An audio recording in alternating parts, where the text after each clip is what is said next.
Bem, pessoal, então hoje nós vamos falar sobre controle do crescimento microbiano, né? Qual é o objetivo de realizar um controle do crescimento microbiano? Em linhas gerais, a gente controla o crescimento de micro-organismos por dois motivos: para prevenir infecções e para prevenir a deterioração dos alimentos, né? Conservar ao máximo os alimentos. Então, esse controle ele começou no início do século passado, há mais ou menos 100 anos. No período inicial do século, que foi a época de ouro da microbiologia, onde os avanços da ciência da microbiologia se tornaram mais evidentes, até por conta de novas descobertas, graças a ferramentas, né, a aparelhos que permitiram isso. Lá em meados de 1800, dois médicos, um húngaro e um inglês, o húngaro Ignaz Samuels e o inglês Joseph Lister, eles já tinham mais ou menos em mente a ideia de que lavar as mãos com hipoclorito de cálcio e usar algumas técnicas de asepsia antes, durante e depois dos processos cirúrgicos poderiam prevenir infecções hospitalares, que naquela época não eram assim chamadas, né? Era chamada de febre puerperal porque acontecia muito com mulheres no pós-parto ou com crianças recém-nascidas. E eles começaram a observar e perceberam que talvez se eles aumentassem a frequência, né, de lavagem das mãos no ambiente hospitalar, esses riscos seriam minimizados. Então hoje a aula ela é especificamente sobre processos. Processos que são utilizados no intuito de impedir ou dificultar, né, processos infecciosos e também impedir ou dificultar a deterioração de alimentos. Vamos falar de vários processos. Primeiro é a esterilização. Quando a gente fala de esterilização, a gente está falando de remoção ou destruição de toda a vida microbiana de um objeto. Todos os micro-organismos vivos, eles são eliminados. Então, uma superfície estéril, uma solução estéril, ela é isenta de qualquer forma de vida, seja na forma de micro-organismo ou de esporo, endoesporo, certo? Nos processos de esterilização, geralmente são utilizados aparelhos onde a gente aquece a amostra que a gente quer esterilizar e geralmente a gente vai ter a destruição desses micro-organismos e também de seus endósporos, mas isso vai depender bastante do tempo que eu vou submeter a minha amostra a essa forma de aquecimento. Líquidos ou gases também podem ser esterilizados por um processo de filtração.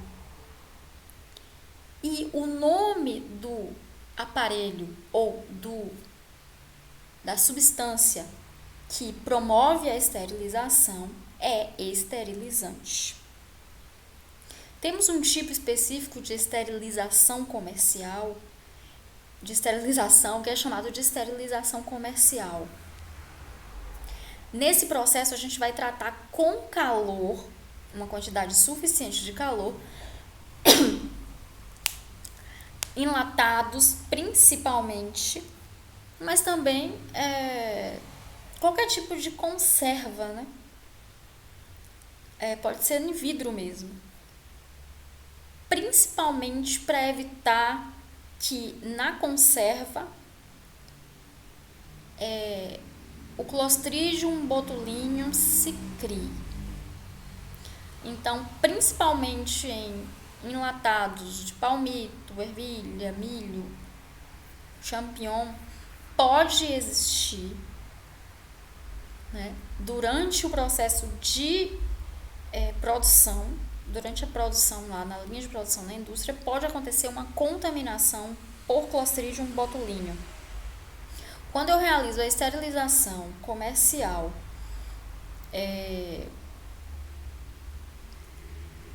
nessas latas, nesses potes de vidro, eu viso destruir os endósporos tanto de Clostridium botulinum como também de outros.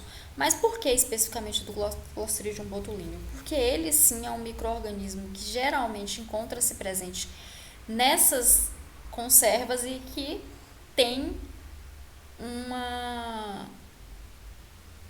gravidade a nível de saúde pública. Embora a gente utilize o termo esterilização comercial, esses enlatados eles não são estéreis. Alguns micro-organismos podem estar presentes, mas o importante mesmo é que o Clostridium botulinum ele seja eliminado. O segundo processo de hoje é a desinfecção. Na desinfecção, a gente vai destruir patógenos da forma vegetativa, ou seja, patógenos não formadores de esporos, em objetos inanimados. Esse processo visa reduzir ou inibir o crescimento microbiano em uma superfície inanimada. Isso tem que ficar bem claro. O que a gente usa? Desinfetantes, que podem ser substâncias químicas ou radiação ultravioleta, água fervente ou vapor. O terceiro processo é a antisepsia. Tem o mesmo objetivo da desinfecção: reduzir ou inibir a presença de micro-organismos, mas não em uma superfície inanimada, e sim em tecidos vivos, que pode ser a mucosa da boca, que pode ser as mãos, e aqui eu coloquei dois profissionais de saúde se preparando provavelmente para uma cirurgia. Ou a substância que eu utilizo para o processo de antisepsia é chamado de antisséptico. Quarto processo, degerminação. Na degerminação, a gente vai ter a remoção de micro-organismos de uma área limitada. Pode ser ao redor de uma ferida, pode ser ao redor do local em que eu vou aplicar uma injeção, como está mostrando aqui na foto. E essa degerminação, ela é puramente mecânica. Ela é feita com algodão embebido em álcool, ela vai arrastar os micro-organismos daquela superfície, não necessariamente matar todos eles. A substância que a gente utiliza para os processos de degerminação é o chamado de degermante. O álcool é um deles. Outro processo é a sanitização. Na sanitização, a gente vai ter a redução das contagens microbianas nos utensílios alimentares, de forma que eu tenha níveis seguros de saúde pública. Então, geralmente a gente usa sabão, a gente usa detergente ou, em alguns casos, lavagem em altas temperaturas para poder diminuir. A gente não vai destruir, até porque na própria bucha, na própria esponja que a gente lava, existe uma quantidade de bactérias significativa. Outro processo é a asepsia. Asepsia é a ausência de contaminação significativa. E aí nós temos as técnicas assépticas, que foram aquelas que eu citei anteriormente, que foram utilizadas por aqueles dois médicos lá no século XIX. Nessas técnicas assépticas nós temos, por exemplo, em cirurgia para minimizar a contaminação dos instrumentos, da equipe cirúrgica e do paciente. Então, eu uso máscara, eu uso luva, eu uso touca, eu uso avental. É nisso que consiste a asepsia. Evitar uma contaminação significativa. Eu vou impedir completamente a contaminação de um campo cirúrgico, talvez não 100%, embora tanto a touca, quanto a luva, quanto a máscara, o óculos, o avental e os próprios instrumentos utilizados em cirurgia sejam esterilizados. Mas a gente não tem como prever uma total esterilidade. E se acontecer algum tipo de contaminação na ferida cirúrgica, se o paciente ele for imunocompetente, ele consegue debelar aquela infecção sem que cause maiores problemas. A gente usa uma nomenclatura em controle de crescimento microbiano que vai trazer para a gente dois sufixos, o sufixo sida e o sufixo estático. Quando eu tenho o nome de uma substância e no final sida, significa que eu vou utilizar aquela substância bactericida, biocida, germicida, fungicida para tratamentos que causam morte direta dos micro-organismos. Quando o sufixo é estático, a gente não vai ter morte, a gente vai ter apenas a inibição do crescimento e da multiplicação bacteriana. Então, existem os agentes bacteriostáticos, inclusive antibióticos bactericidas e antibióticos bacteriostáticos.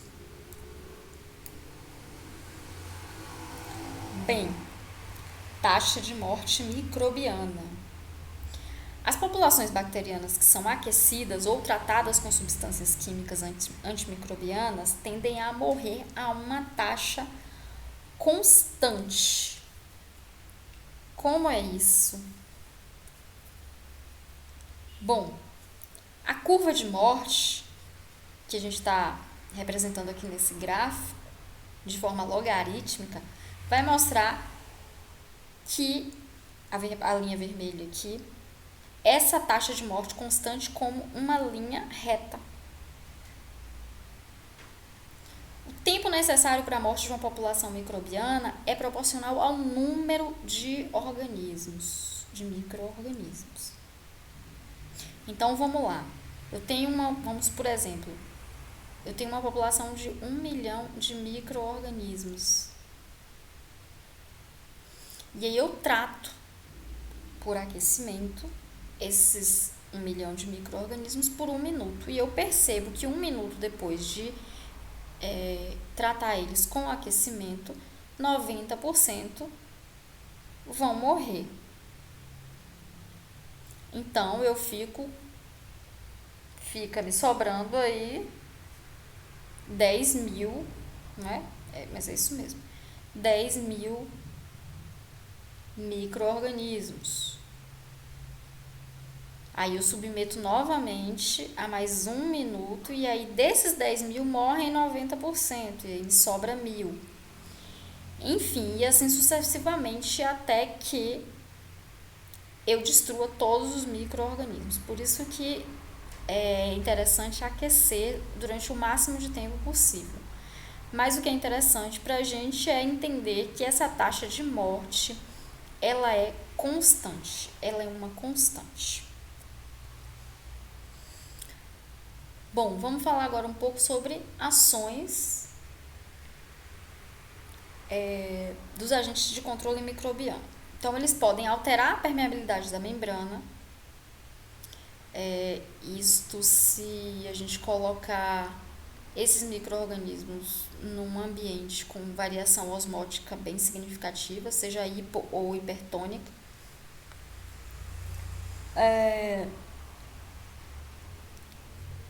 Gente, 1 minuto, porque o celular não, o computador vai descarregar e eu tenho que colocar aqui na tomada. Pronto.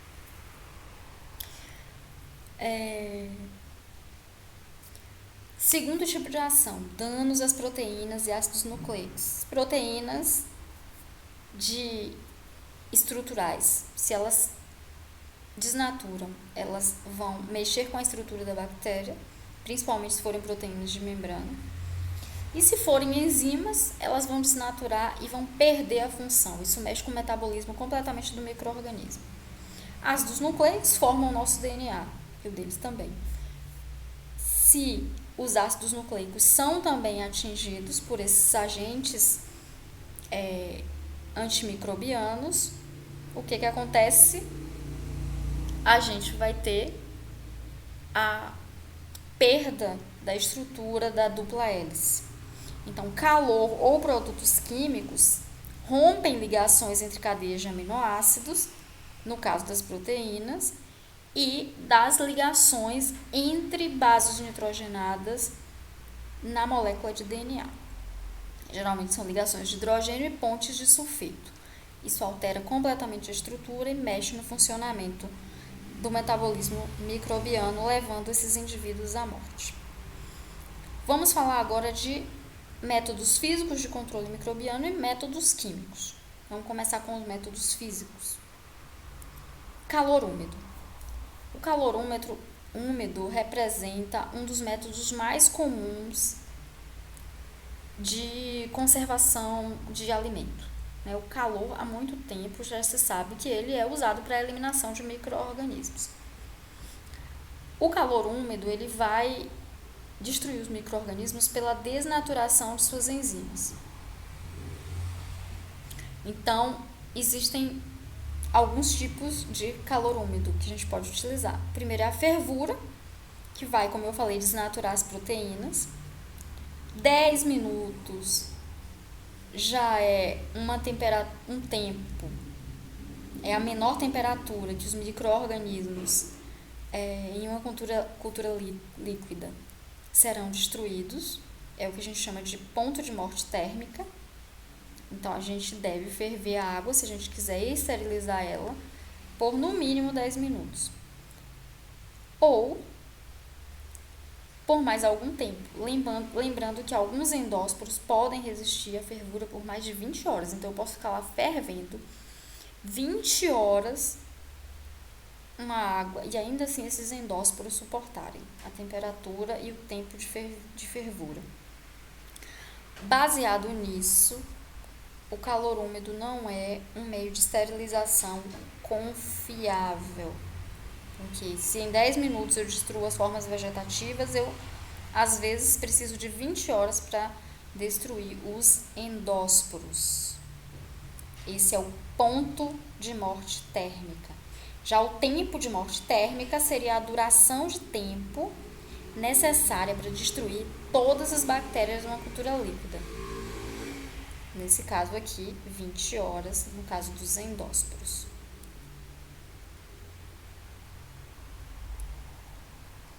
O calor úmido é representado aqui pela autoclave, né? Quem já chegou num laboratório de microbiologia já deu de cara com um aparelhinho desse. Quando a gente autoclava, alguma substância, a gente submete essa substância a temperaturas bem altas, mas não só a temperaturas bem altas, também a pressão muito alta. Então, essas altas temperaturas, elas são obtidas pelo vapor sob pressão. Há um vapor a uma pressão de 15 psi, que equivale a 121 graus Celsius, a gente destrói todos os micro-organismos, exceto os prions e também os seus endósporos em 15 minutos. Sendo assim, a autoclavação é um método muito mais eficiente de destruição de culturas bacterianas do que a fervura. Segundo tipo de método físico de controle microbiano é a pasteurização. Na pasteurização, a gente vai aquecer a substância a 72 graus por 15 segundos. Isso é o suficiente, né? A gente submeter bruscamente a substância a uma temperatura alta por pouco tempo. Se a gente aumenta a temperatura, a gente diminui o tempo. A pasteurização ela foi criada por Louis Pasteur, a gente já comentou sobre ele. A pasteurização destrói organismos que causam uma deterioração sem alterar o sabor do produto. Geralmente é feito no leite, em polpas de fruta. Para a gente saber se aconteceu mesmo a pasteurização, a gente usa o teste da fosfatase. A fosfatase ela vai estar presente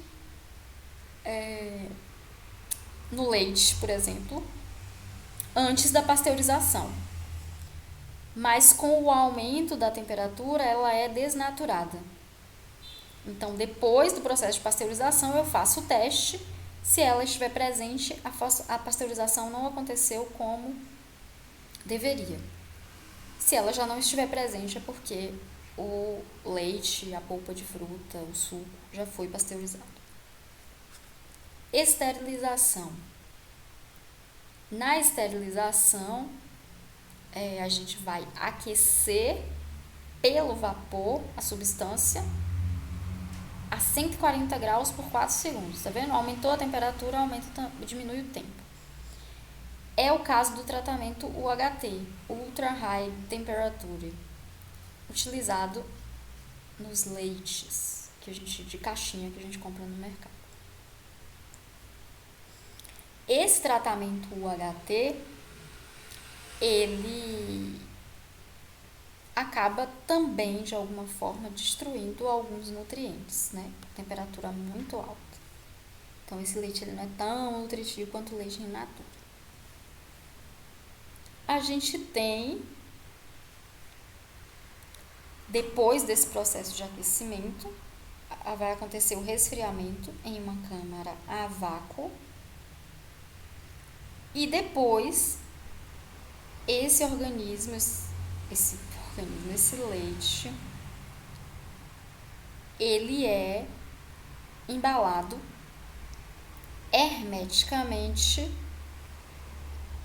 em uma embalagem pré-esterilizada.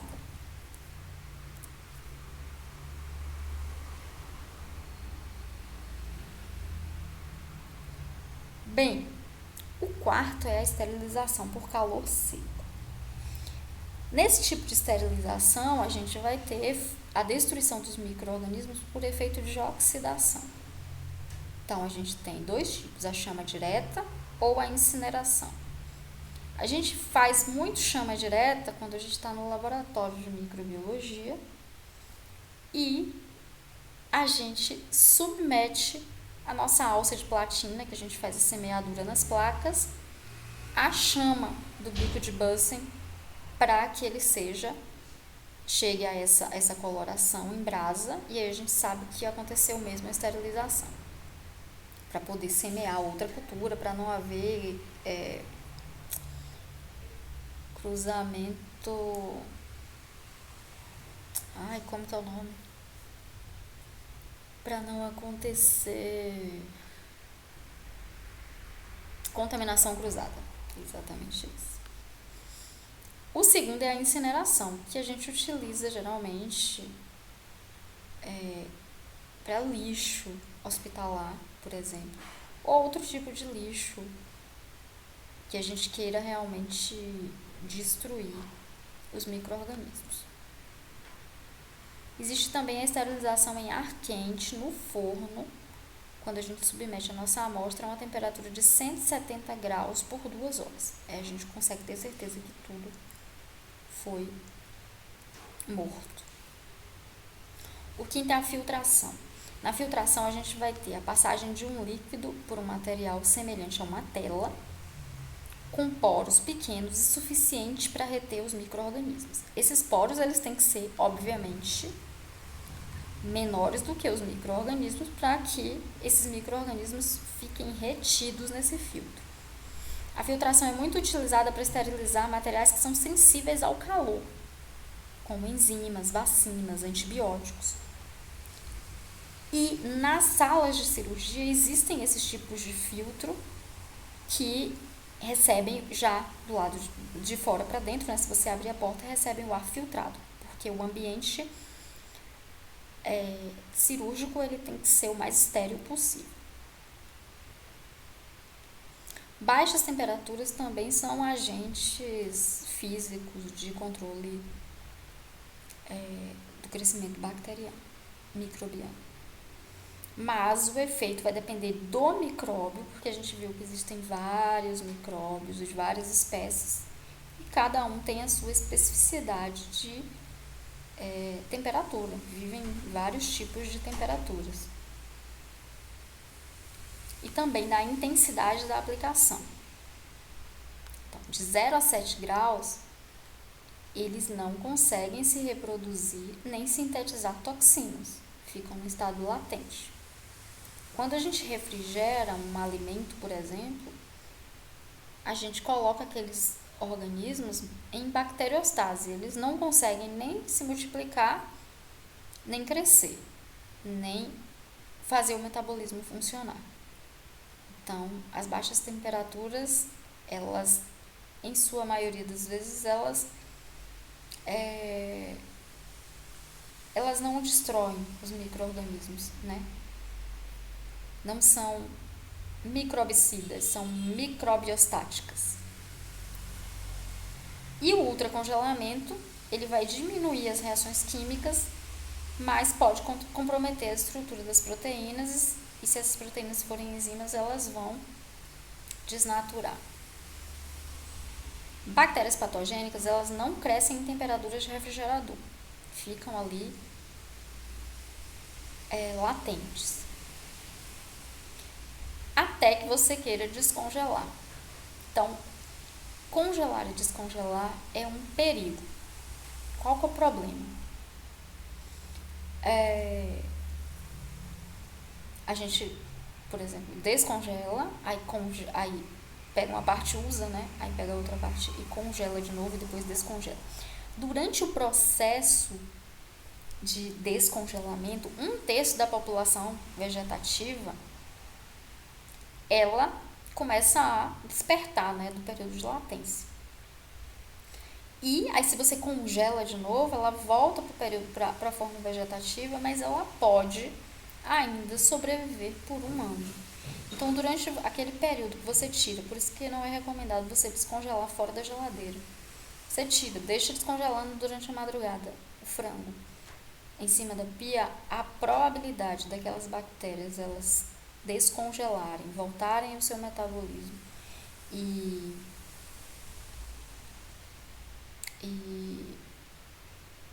se multiplicarem em quantidades que possam trazer algum perigo de uma infecção gastrointestinal é muito grande. Depois a gente tem a alta pressão. Na alta pressão, a gente vai ter alteração das estruturas moleculares de carboidratos e proteínas com posterior inativação. Já os endósporos, eles permanecem resistentes. Na alta pressão, o sabor é mantido, a coloração é mantida, os valores nutricionais também. Portanto, trata-se de um método bastante vantajoso. Aqui eu coloquei, bactériazinha, e aí ela sofrendo pressão. Quanto maior é a pressão, como acontece inativação de proteínas com função enzimática, principalmente de carboidratos, elas acabam morrendo. Na dessecação, a gente tem a interrupção do metabolismo microbiano por falta de água, né? Todos os seres vivos precisam de água. Então, tirou a água, elas não conseguem sobreviver. Um dos processos de dessecação que a gente conhece é a liofilização, onde a gente tem água sublimada no interior da célula. Eles permanecem viáveis, porém latentes. E aí, quando eu reconstruo esse pó, eles voltam à vida. Muito utilizado na indústria farmacêutica para a produção de probióticos. O sabor é mantido, a coloração é mantida, os valores nutricionais também, depois que ocorre a reconstituição. Também a gente tem liofilização nas indústrias de alimentos. Pressão osmótica, muito utilizada, talvez um dos métodos mais antigos junto com a fervura, onde a gente usa altas concentrações de sal ou de açúcar para promover um meio hipertônico, e esse meio hipertônico vai determinar a perda de água pela bactéria, descolamento da membrana plasmática da parede celular, e aí ela perde a função. A gente tem o exemplo das compotas de doce, aqui uma pessegada, e também dos peixes que são colocados no sal. Então, as células do peixe, no caso, elas perdem a água, o meio fica muito hipertônico por conta desse sal, e as bactérias, os micro-organismos não conseguem sobreviver a esse meio. Com relação à compota, a mesma coisa, do doce. E acho que por fim a radiação, deixa eu ver. A radiação é o último agente físico. Na radiação, a gente vai ter efeitos sobre os micro-organismos, mas vai depender do comprimento de onda, da intensidade e da duração. Geralmente são produtos farmacêuticos, materiais descartáveis dentários e médicos que são esterilizados por radiação. A gente tem o espectro eletromagnético aqui, e é claro, né, ondas de rádio, micro-ondas e infravermelho, e também o espectro visível. Eles não têm